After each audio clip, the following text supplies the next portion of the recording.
الله وبركاته إن الحمد لله نحمده ونستعينه ونستغفره ونعوذ بالله من شرور أنفسنا ومن سيئات أعمالنا من يهده الله فلا مضل له ومن يضلله فلا هادي له وأشهد أن لا إله إلا الله وحده لا شريك له وأشهد أن محمدا عبده ورسوله أما بعد فإن خير الحديث كتاب الله وخير الهدي هدي محمد صلى الله عليه وسلم وشر الأمور محدثاتها وكل محدثة بدعة وكل بدعة ضلالة وكل ضلالة في النار أما بعد فأعوذ بالله من الشيطان الرجيم يا أيها الذين آمنوا اتقوا الله حق تقاته ولا تموتن إلا وأنتم مسلمون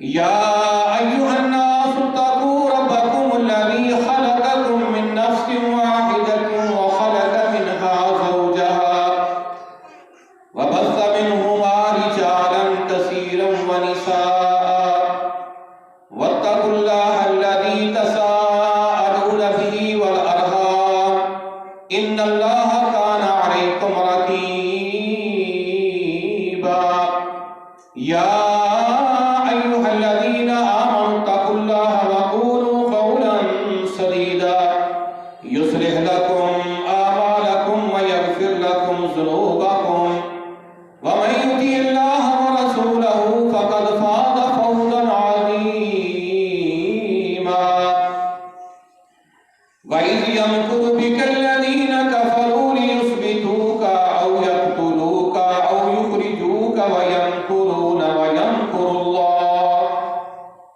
والله خير الماكرين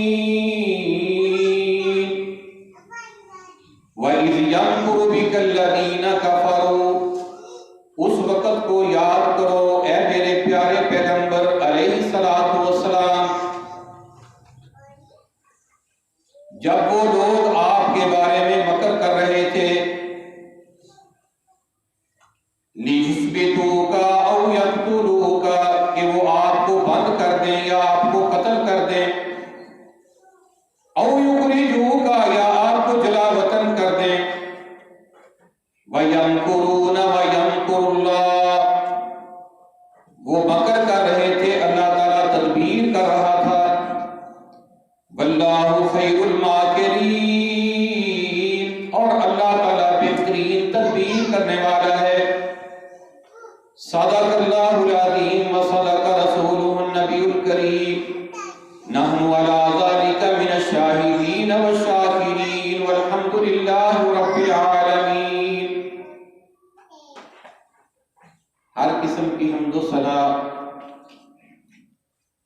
کبریائی بڑائی اونچائی بلندی عظمت رفعت اللہ وحدہ لا شریک کی ذات اقدس کے لیے ہے جو اللہ تعالیٰ پوری دنیا کا خالق ہے مالک ہے رازق ہے یہ ساری کائنات اس اکیلے اللہ تعالیٰ نے بنائی ہے اور وہ اکیلا اس کو چلا رہا ہے انگنت لا تعداد بے شمار درود و سلام اس ہستی پہ جو ہستی خاتم الانبیاء اور خاتم الرسل ہے محترم پیارے بھائیوں قابل احترام دوستوں بزرگوں دی ساتھیوں آپ بھائی سیرت النبی صلی اللہ علیہ وآلہ وسلم کا مقدس موضوع سماعت فرما رہے۔ آپ کی پیدائش سے لے کر نبوت ملنے تک اور نبوت کے 12ویں سال اور بیعت عقبہ ثانیہ تک آپ بھائی قرآن و سنت کی روشنی میں تفصیلاً سن چکے۔ سب سے بڑی کامیابی جو اسلام کو آپ کی نبوت سے لے کر اب تک آپ کی دعوت میں سب سے بڑی جو کامیابی ملی وہ یہ بیعت عقبہ ثانیہ تھی۔ اس کے بعد اللہ کے نبی علیہ السلام نے مسلمانوں کو ہجرت کرنے کی اجازت دے دی کہ تم مدینہ کی طرف ہجرت کر جاؤ۔ ہجرت کا صاف صاف یہ مطلب تھا اپنے تمام دنیاوی مفادات کو خیر باد کہہ کے، اپنے مال و متاع، اپنے گھر بار کو اور اپنے خاندان کو، اپنے وطن کو چھوڑ کر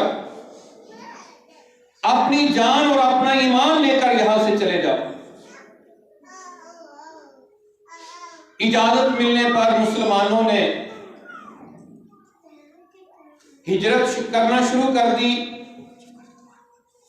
مشرکین مکہ نے مسلمانوں کی ہجرت کے اندر رکاوٹیں شروع کر دی۔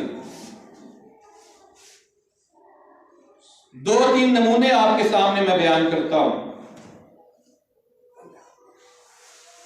سب سے پہلا مہاجر ابو سلمہ رضی اللہ تعالیٰ عنہ تھے۔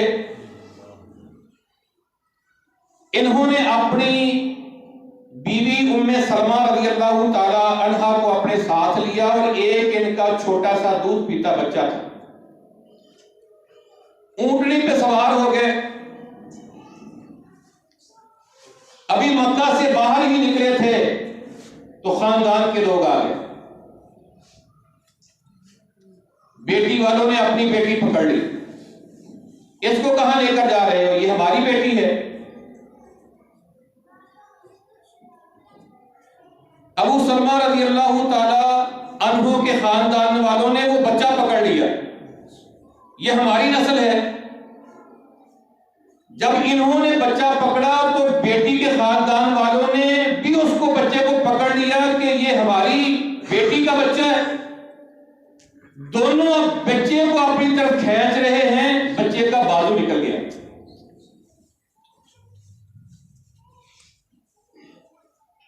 اونٹنی بھی چھین لی۔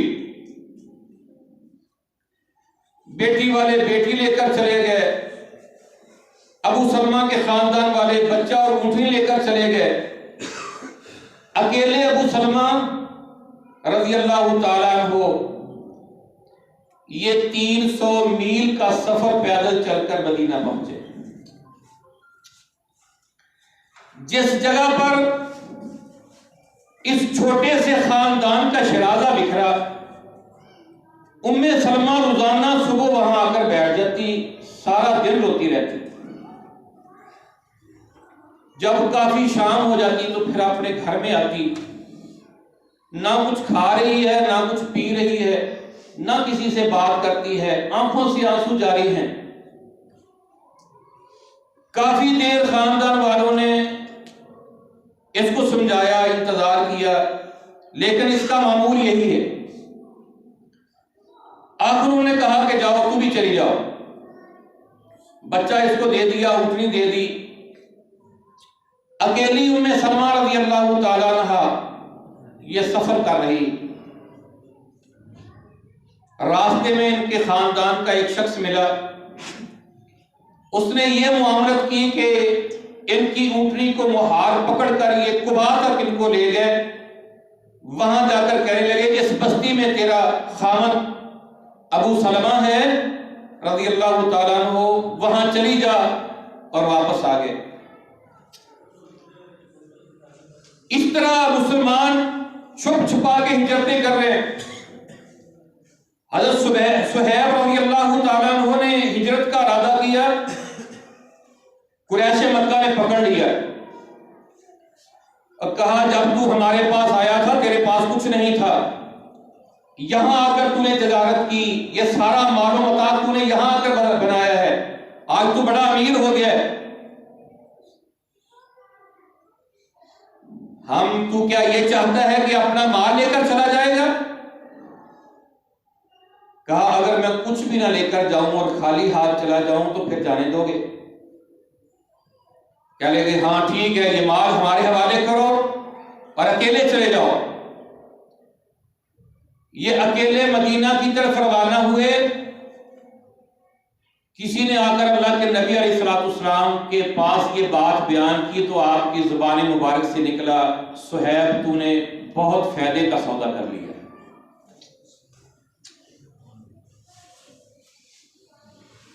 حضرت عمر رضی اللہ تعالیٰ عنہ، حضرت عیاش رضی اللہ تعالیٰ عنہ اور حضرت حشام رضی اللہ تعالیٰ عنہ، ان تینوں نے چھپ کر اپنا پروگرام بنایا کہ فلاں جگہ پر ہم صبح تینوں اکٹھے ہوں گے اور وہاں سے ہم مدینہ کی طرف ہجرت کریں گے۔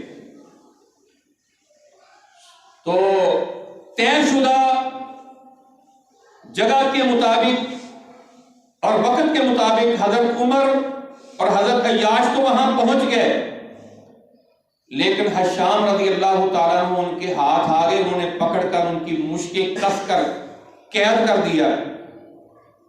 انتظار کرتے رہے، لیکن جب وہ حشام رضی اللہ تعالیٰ عنہ نہ آئے تو یہ دونوں مدینہ کی طرف سفر کرنے لگے۔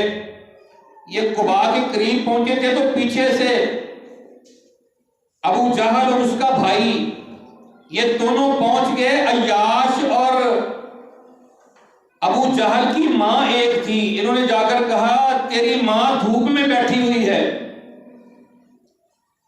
اور کہتی ہے جب تک عیاش میرا بیٹا نہیں آئے گا نہ میں کھانا کھاؤں گی، نہ پانی پیوں گی، نہ دھوپ سے چھاؤں میں جاؤں گی، نہ سر میں کنگھی کروں گی۔ حضرت عیاش رضی اللہ تعالیٰ عنہ کو ترس آ گیا۔ حضرت عمر رضی اللہ تعالیٰ عنہ نے سمجھایا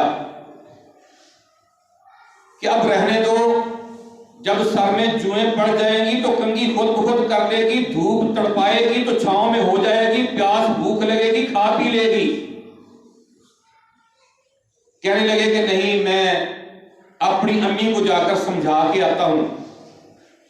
کہا پھر یہ میری اونٹنی لے جاؤ، یہ بہت تیز دوڑتی ہے، اگر کوئی معاملہ تیرے ساتھ گڑبڑ ہوا تو اس پر بیٹھ کر کے آ جانا۔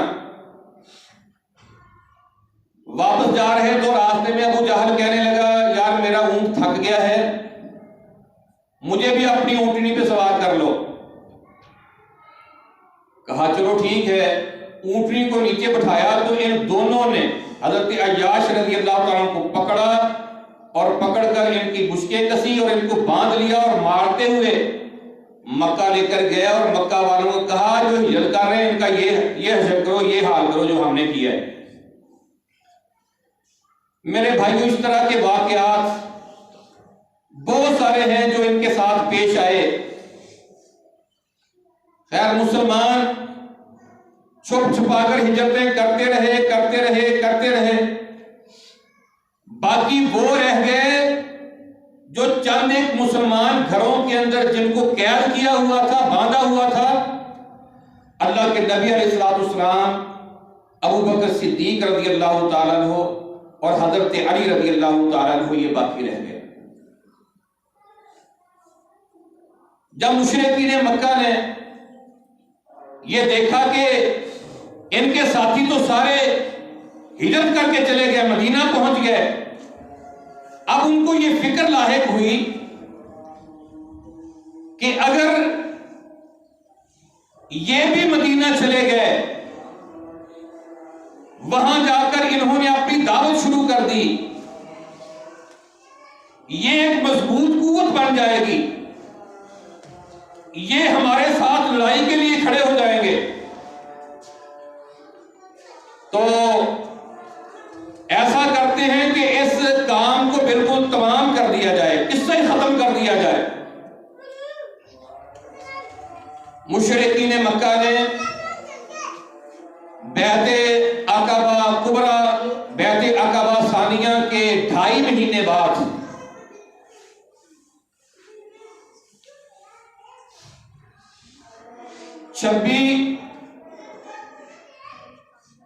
صفر 14 نبوت 12 ستمبر سن 622 عیسوی کا دن ہے۔ دن کے پہلے پہر مکہ کی پارلیمنٹ دارالندوہ، ابو جہل کی حویلی، وہاں سرداران قریش کا ایک اجتماع اور اکٹھ ہوا، اور یہ تاریخ کا سب سے بڑا خطرناک اجتماع ہے۔ وہاں سارے قبائل کے سردار جمع ہو گئے۔ موضوع بحث یہ تھا اسلامی دعوت کے علمبردار کا قصہ ختم کرنا ہے، اور ان کو ختم کرنے کے لیے تجاویز پیش کرو، کس طرح ان کا قصہ تمام کرنا ہے،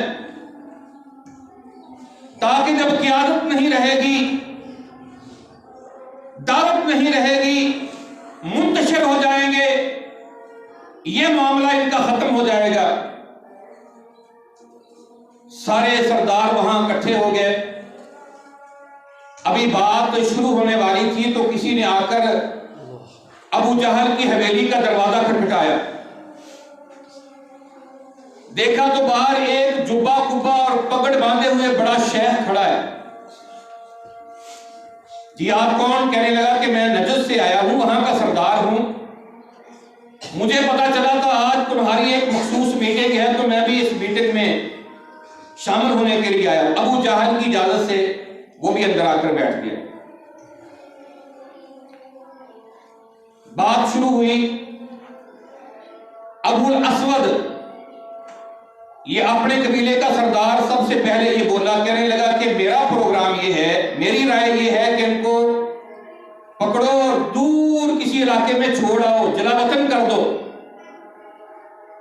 اِذْ يَمْكُرُ بِكَ الَّذِينَ كَفَرُوا لِيُثْبِتُوكَ أَوْ يَقْتُلُوكَ أَوْ يُخْرِجُوكَ، اس کو دور کسی علاقے میں چھوڑاؤ۔ وہ جو شیخ، نجد کا شیخ آ کر بیٹھا تھا، نجد کا سردار، وہ کہنے لگا تیری رائے سے مجھے اتفاق نہیں۔ جی کیوں نہیں؟ کہا تم نے دیکھا نہیں کہ اس کی آواز میں، اس کی گفتگو میں اتنا اخلاق ہے، پیار ہے، محبت ہے، کشش ہے، لذت ہے، چاشنی ہے، جو اس کی بات سنتا ہے اس کا گرویدہ ہو جاتا ہے۔ پھر تم نے مار مار کے دیکھ لیا، وہ اپنی جان دے دیتا ہے، ساتھ نہیں چھوڑتا۔ کتنوں کو تم نے دیکھا سب کچھ چھوڑ کر، مال و متاع چھوڑ کر، گھر بار چھوڑ کر، اپنا وطن چھوڑ کر، بیوی بچے چھوڑ کر چلے گئے، اس کا ساتھ نہیں چھوڑا۔ یہاں کہیں چھوڑ کر آؤ گے، لوگ اس کی بات کو سنیں گے، اس کے ساتھی بنیں گے، آہستہ آہستہ ایک لشکر بنے گا، تمہارے اوپر حملہ آور ہوگا، تم مقابلہ نہیں کر سکو۔ وہ چپ ہو گیا۔ ابو البختری، یہ بھی اپنے قوم کا سردار تھا، یہ کہنے لگا میری رائے یہ ہے کہ اس کو بیڑیوں کے اندر جکڑو اور کسی اندھیری کوٹڑی کے اندر اس کو بند کر دو، نہ باہر نکلے، نہ یہ دعوت دے، نہ اس کی کوئی بات سنے۔ وہ نجدی شیخ کہنے لگا تیری رائے سے بھی مجھے اتفاق نہیں۔ جی کیوں نہیں؟ تم نے دیکھا نہیں کہ یہاں سے یہ گزرے، اس کے جسم سے اتنی پیاری پیاری خوشبو آتی ہے، گھر میں بیٹھے ہوئے لوگوں کو پتا چل جاتا ہے مسلمانوں کا قائد یہاں سے گزر رہا ہے، یہاں کہیں بند کرو گے اس کی خوشبو باہر آئے گی۔ اور لوگ وہاں پہنچیں گے، اس کی برادری والوں کو لوگ تانے دیں گے، چھپیاں دیں گے، ان کی عزت کا معاملہ بن جائے گا، وہ تم سے چھڑا کر لے جائیں گے۔ اچھا جی پھر کیا کیا؟ جب ابو جہل کہنے لگا یار سارے چپ ہو جاؤ، میرے ذہن میں ایک تجویز آئی۔ جی چوری صاحب آپ بتائیں۔ میری یہ رائے ہے کہ جتنے ہم یہاں سردار بیٹھے ہیں یہ سارے اپنا اپنا ایک نوجوان یا اپنے آپ کو پیش کریں، سب کو تلواریں دے دی جائیں اور سارے اس کے گھر کا گھیراؤ کر لیں،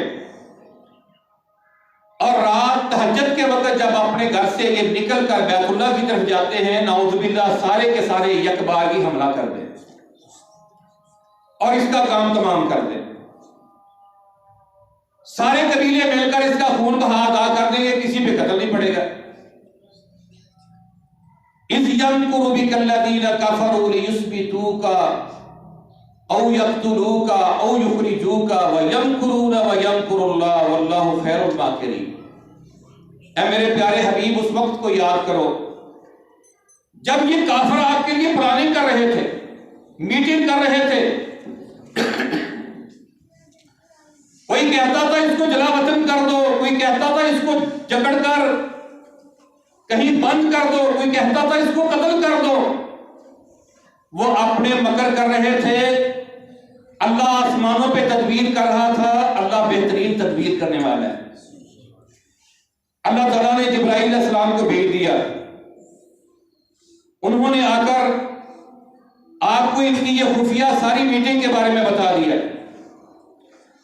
اور یہ بھی کہا کہ اللہ تعالیٰ کی طرف سے آپ کو اجازت مل چکی ہے، آپ بھی یہاں سے ہجرت کریں گے۔ اللہ کے نبی علیہ السلام کو اس ساری بات کا علم ہوا تو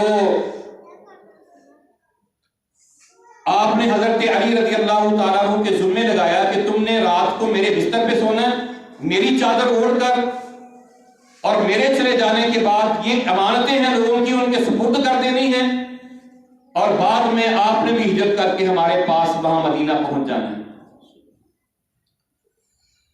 تو محترم پیارے بھائیوں، اللہ کے نبی علیہ السلام امی عائشہ رضی اللہ تعالیٰ عنہ کہتی ہیں کہ دوپہر کا وقت تھا تو میں نے دیکھا کہ آپ ہمارے گھر تشریف لا رہے ہیں، دوپہر کو آپ کبھی بھی نہیں آئے تھے، تو ہمیں پتہ چل گیا کوئی خاص معاملہ ہے۔ آپ دوپہر کو وہاں جا کر کے ابو بکر صدیق رضی اللہ تعالیٰ عنہ کو یہ ساری بات بتائی اور ان کے ساتھ ہجرت کا سارا معاملہ طے کر کیا، اور طے کرنے کے بعد آپ دوبارہ پھر واپس اپنے گھر آ گئے۔ رات ہونے کا آپ انتظار کرنے لگے اور رات کا جب وقت آیا تو یہ سارے کے سارے 12 آدمی تھے اور آپ کے گھر کا گھیراؤ کر کے تلواریں پکڑ کے کھڑے کہ ابھی یہ نکلیں گے اور ہم نعوذ باللہ ان کا کام تمام کریں گے۔ اللہ کے نبی علیہ السلام اللہ کے حکم سے وہاں سے نکلے اور وَجَعَلْنَا مِن بَيْنِهِمْ سَدًّا وَمِنْ خَلْفِهِمْ سَدًّا فَأَغْشَيْنَاهُمْ فَهُمْ لَا يُبْصِرُونَ۔ سورہ یاسین کی یہ آیت مبارکہ تلاوت کرتے ہوئے اور اپنے ہاتھ سے ان کے سروں کے اوپر مٹی ڈالتے ہوئے آپ وہاں سے چلے گئے، کسی کو دیکھنا نصیب نہیں ہوا۔ یہ انتظار میں کھڑے رہے یہاں تک کہ دن روشن ہو گیا۔ تو کسی نے پوچھا بھئی تم یہاں کیوں کھڑے ہو؟ تو یہ کہنے لگے کہ ہم محمد کا علیہ السلام انتظار کر رہے ہیں۔ کہ میں نے اپنی آنکھوں سے دیکھا ہے، وہ یہاں سے نکلے ہیں اور تمہارے سروں پر مٹی ڈال رہے تھے اور یہاں سے وہ چلے گئے۔ وہ سب نے اپنے سروں سے مٹی جھاڑی اور جھاڑ کر کہنے لگے وہ ہمیں تو پتہ ہی نہیں چلا، اندر جا کر کے اٹھایا تو حضرت علی رضی اللہ تعالیٰ عنہ، ان سے پوچھا وہ کہاں گئے ہیں؟ کہنے لگے مجھے تو نہیں پتا، مجھے تو انہوں نے حکم دیا یہاں لیٹ جاؤ، میں لیٹ گیا ہوں۔ پکڑا، پکڑ کر گھسیٹ کر بیت اللہ تک لے گئے، پوچھتے رہے، جی مجھے کوئی پتا نہیں۔ ابو بکر صدیق رضی اللہ تعالیٰ عنہ کے گھر پہنچے، دروازہ کھٹکھٹایا، حضرت اسماء رضی اللہ تعالیٰ عنہ باہر آئی، پوچھا کہاں ہیں تمہارے بابا؟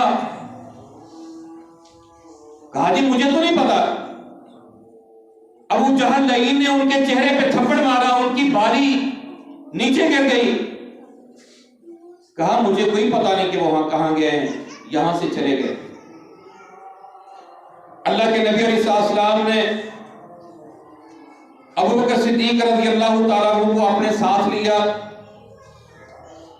اور 3 میل کا سفر طے کر کے غار ثور پہنچے۔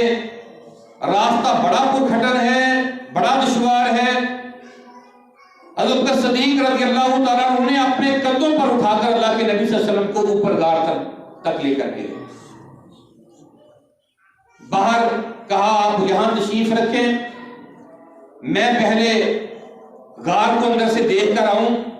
غار کی صفائی کرنے کے بعد دیکھا کہ اس کے اندر سوراخ ہیں، اپنی چادر پھاڑ کر سوراخوں کو بند کیا، 2 سوراخ باقی رہ گئے، ان دونوں سوراخوں کے اندر اپنی ایڑیاں رکھ کر کہا کہ آقا جی اندر تشریف لے آئیں۔ آپ اندر چلے گئے اور ابو بکر صدیق رضی اللہ تعالیٰ عنہ کی گود میں سر رکھ کر آپ نے آرام کرنے لگے۔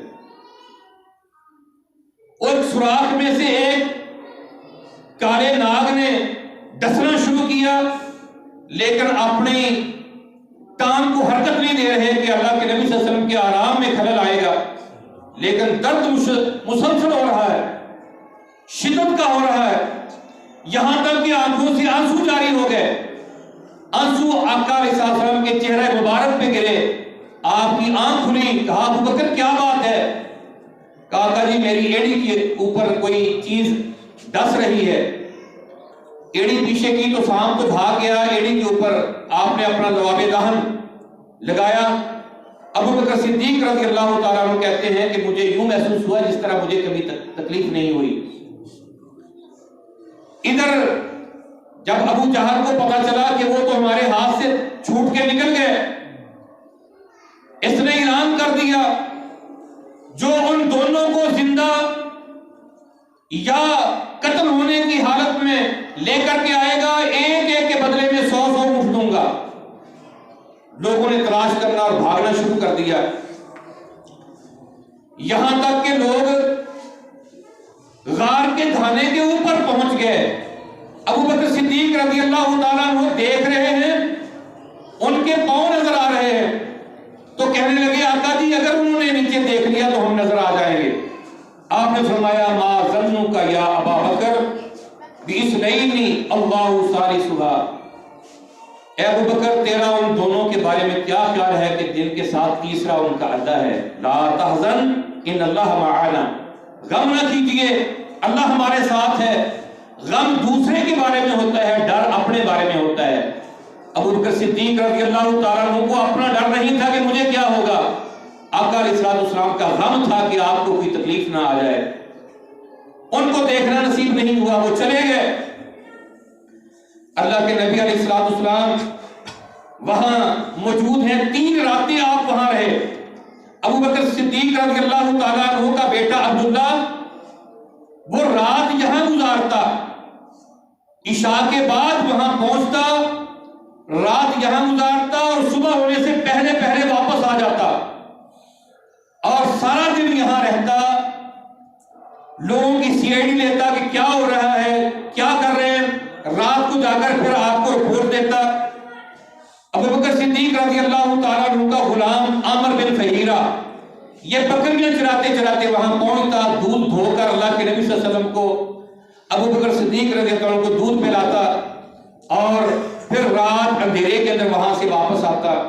یہ دن اسی طرح سے گزرتے چلے گئے۔ 3 راتیں وہاں آپ نے گزاری اور پھر عبداللہ بن عریقت ایک راستوں کا ماہر تھا، راستوں کا، جس طرف بھی جانا ہو اس کو سارے راستوں کا پتہ تھا. جس طرح ہمارے مجاہدین جو ہیں وہ ٹریننگ لینے کے بعد جب انہوں نے وادی کے اندر جانا ہوتا ہے، لانچ ہوتے ہیں، تو وہاں سے ان کو ایک راہبر دیا جاتا ہے جو راستوں کے متعلق جانتا ہے. وہ ان کو وہاں پہنچاتا ہے، یہاں وہاں انہوں نے پہنچنا ہوتا ہے. تو یہ عبداللہ بن عریقت راستوں کا ماہر تھا. ابوبکر صدیق رضی اللہ تعالیٰ عنہ نے اس کو اپنی 2 اونٹنیاں دے رکھی تھی کہ جب ہم نے جانا ہو تو تو نے ہمارے پاس پہنچنا ہے. وقت اس کو بتایا تھا، یہ دونوں اونٹنیاں لے کر وہاں پہنچ گیا اور اللہ کے نبی علیہ السلام ابوبکر صدیق رضی اللہ تعالیٰ عنہ اس کے ساتھ مدینہ کی طرف روانہ ہونے لگے. حضرت اسماء بنت ابی بکر رضی اللہ تعالیٰ عنہ سامان سفر لے کر وہاں پہنچی. صحیح بخاری شریف کی حدیث، یہ حدیث کے مطابق آپ کو میں آپ کی ہجرت کا واقعہ سنا رہا ہوں. وہاں سامان سفر لے کر کے پہنچی. اب اس کو سواری پہ باندھنا تھا، لیکن باندھنے کے لیے کوئی چیز لے کر نہ آئی، چیز لینا بھول گئی. ان کی کمر کے ساتھ جو دوپٹہ باندھا ہوا تھا وہ انہوں نے کھولا، اس کو 2 حصوں کے اندر تقسیم کیا اور ایک حصے کے ساتھ آپ کا سامان سواری کے کچاوے کے ساتھ باندھ دیا. تو اس وجہ سے ان کی کنیت ذات النطاقین، ان کی کنیت پڑی. جو اللہ کے نبی صلی اللہ علیہ وسلم نے ان کی کنیت رکھی ذات النطاقین کے 2 حصوں کے اندر دوپٹے کو تقسیم کرنے والی. صحیح بخاری شریف کی 553 نمبر حدیث ہے. صحیح بخاری شریف میں حدیث ہے کہ ابوبکر صدیق رضی اللہ تعالی عنہ کہتے ہیں کہ ہم اس غار سے نکل کر ساری رات چلتے رہے، پھر ہم سارا دن چلتے رہے، یہاں تک کہ سحر دوپہر کا وقت تھا. ایک چٹان کی چھاؤں میں ہم بیٹھے تھے تو وہاں ایک بکریاں چرانے والا آ گیا. میں نے اسے پوچھا تیری کسی بکری کے نیچے دودھ ہے؟ اس نے کہا ہاں مجھے اس نے بکری دی. میں نے بکری کے تھنوں کو صاف کیا اور اس سے ایک برتن لے کر میں نے اس میں دودھ دھویا. ہمارے پاس ایک برتن کے اندر پانی تھا تو میں نے پانی اور دودھ کو آپس میں ملا کر کچی لسی بنائی. اللہ کے نبی علیہ السلام آرام فرما رہے تھے، میں آپ کے پاس لے کر کے آیا، آپ کو میں نے وہ لسی، کچی لسی آپ کو پلائی تو آپ نے بڑا اچھا محسوس کیا اور مجھے بہت خوشی ہوئی. تو اللہ کے نبی علیہ السلام وہاں سے پھر ہم آگے جا رہے تھے. سفر کے اندر ہم نے کیا دیکھا کہ ایک جگہ پر ایک جھونپڑی ہے اور وہاں ایک اماں بیٹھی ہوئی ہے. اس اماں کا نام ام معبد رضی اللہ تعالی عنہا. وہ راستے میں بیٹھی ہوتی تھی، جہاں سے جو لوگ گزرتے تھے ان کو کچھ کھانے پینے کے لیے کوئی چیز دیا کرتی تھی. تو ہم وہاں پہنچے تو آپ نے پوچھا اماں کچھ کھانے پینے کے لیے ہے؟ تو اماں دیکھ رہی ہے میں صدقے جاؤں، میں واری جاؤں، میرے ماں باپ پر قربان ہو، لیکن افسوس کہ آج گھر میں کچھ نہیں ہے. قحط سالی کا سماں ہے، بارشیں نہیں ہو رہی، فصلیں بالکل نہیں ہیں، بکریاں لاغر اور کمزور ہو گئی ہیں. میرا خامد لے کر جاتا ہے لیکن بھوکھی آتی ہیں، ان کے نیچے دودھ ہی نہیں ہوتا، گھر میں کچھ نہیں ہے. اس اماں نے اللہ کے نبی صلی اللہ علیہ وسلم کا جو حلیہ مبارک بیان کیا ہے، تو ایسا حلیہ بیان کیا کہ نقشہ کھینچ کر رکھ دیا کہ جو پڑھتا ہے اس طرح محسوس کرتا ہے جس طرح اللہ کے نبی صلی اللہ علیہ وسلم کو سامنے اپنے دیکھ رہا ہے. وہ اماں بیان کرتی ہے آپ کا قد ایسے تھا، آپ چلتے ایسے تھے، آپ کے ہونٹ ایسے تھے، رخسار ایسے تھے، آپ کی آنکھیں مبارکہ ایسی تھیں، آپ کی زلفیں ایسی تھیں. وہ بڑے پیارے انداز میں اماں نے بیان کیا ہے. اللہ کے نبی علیہ السلام کی نظر ان کے گھر کے ایک کونے کے اندر، جھونپڑی کے ایک کونے میں ایک لاغر کمزور سی بکری پہ پڑی. آپ نے کہا اماں اجازت ہو تو وہ بکری کا دودھ دھو لیں. کہا بیٹا میرے ماں باپ آپ پر قربان ہو، وہ لاغر اور کمزور اور بیمار ہے، وہ تو ریوڑ کے ساتھ نہیں جا سکی، اس کے نیچے کچھ نہیں. اماں آپ اجازت دے دیں. کہا بیٹا اجازت ہی اجازت ہے، لیکن وہ تو ہے ہی بیمار، لاغر اور کمزور. جب اجازت مل گئی تو اس بکری کی پشت پر اللہ کے نبی صلی اللہ علیہ وسلم نے ہاتھ پھیرا جب ہاتھ پھیرا تو اس کے تھن دودھ سے بھر گئے. آپ نے کہا اماں کوئی برتن لے کر آؤ. برتن لے کر آئی, برتن کی جھاگ باہر آ رہی ہے, آپ اس میں دودھ ہو رہے ہیں. آپ نے خود پیا, ابو بکر صدیق رضی اللہ تعالیٰ عنہ کو پیا, آپ کے جو رہنمائی کرنے والا تھا راستوں کی اس نے بھی پیا. اماں کو کہا تو بھی پی, اماں نے بھی پیا, پھر اس کو بھر دیا. جو تھے برتن بھر کر آپ آگے روانہ ہو گئے. تو ابو معبد بکریاں لے کر جب شام کو آئے تو گھر میں دودھ دیکھ کر حیران ہو گئے, دودھ کہاں سے آ گیا؟ تو ام معبد رضی اللہ تعالیٰ عنہ نے آپ کا ابو بکر صدیق کا نقشہ بھی اس کے سامنے پیش کیا اور ان کی برکت بھی اور ان کا معجزہ بھی اس کو سنایا. تو وہ کہنے لگے کہ لگتا ہے کہ یہ وہی شخصیت ہیں جن کو قریش مکہ تلاش کر رہے ہیں. میں ضرور ان سے ملوں گا اور ضرور ان سے میں یعنی کہ ان سے مل کر میں اسلام قبول کروں گا. تو اللہ کے نبی علیہ السلام تو یہاں سے آگے چلے گئے. تو اس کے بعد آپ سفر کر رہے ہیں تو ادھر مکے کے اندر ایک آواز بلند ہوئی. مکے میں آواز سارے مکے والے سن رہے ہیں. حضرت اسماء رضی اللہ تعالیٰ عنہ کہتی ہیں ہم اس آواز کو سن رہے لیکن کہنے والا نظر نہیں آ رہا. آواز کیا ہے؟ اللہ تعالیٰ ان دونوں رفیقوں کو بہتر جزا دے.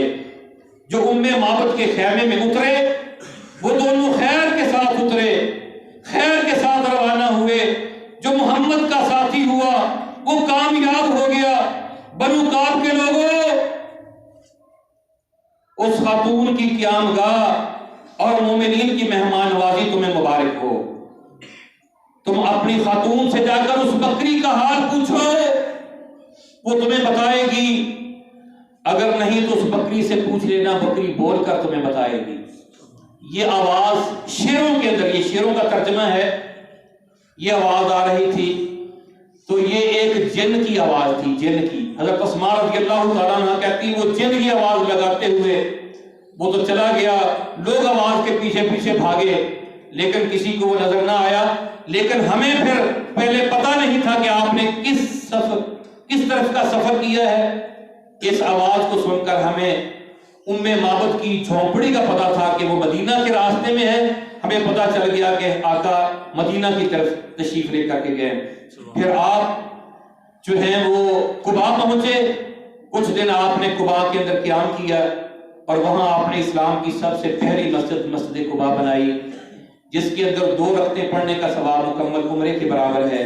جب آپ کو اللہ وہاں لے کر جائیں گے, آپ مدینہ میں نماز پڑھ کر صبح کی باہر نکلیں گے, قباء قباء قباء کی آوازیں آ رہی ہوں گی اور آپ کو وہ سواری پر وہاں لے کر جائیں گے. انشاءاللہ آپ وہاں جا کر کے نفل پڑھیں گے.